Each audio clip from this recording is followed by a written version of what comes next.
Sempat terhenti, akhirnya ruas jalan rusak di Dusun Sehe, Pohon Durian, Pulau Buru di aspal. Ruas jalan rusak sepanjang 950 meter di Dusun Sehe, Pohon Durian, Desa Namlea, Kecamatan Namlea, Kabupaten Buru, kini sudah diperbaiki. Meski pengaspalan belum sepenuhnya dilakukan, namun sudah mencapai 750 meter dari total keseluruhan 950 meter. Kontraktor proyek Halim Mukadam menyebutkan pengerjaan masih tersendat disebabkan kerusakan salah satu unit alat berat. Selanjutnya pengerjaan akan dilanjutkan setelah alat berat berfungsi kembali. Dalam kesempatan itu, Mukadar juga berharap Dinas Pekerjaan Umum Buruh membuat kontrak perubahan menyusul kenaikan bahan bakar minyak serta bahan baku aspal.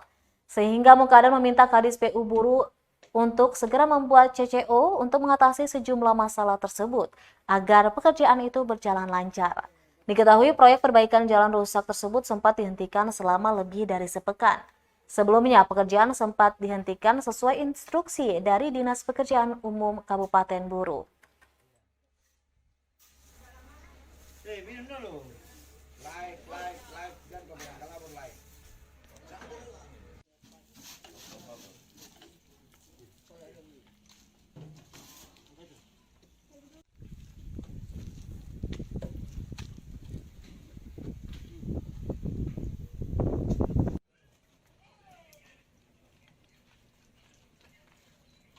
Terima kasih sudah nonton. Jangan lupa like, subscribe, dan share ya.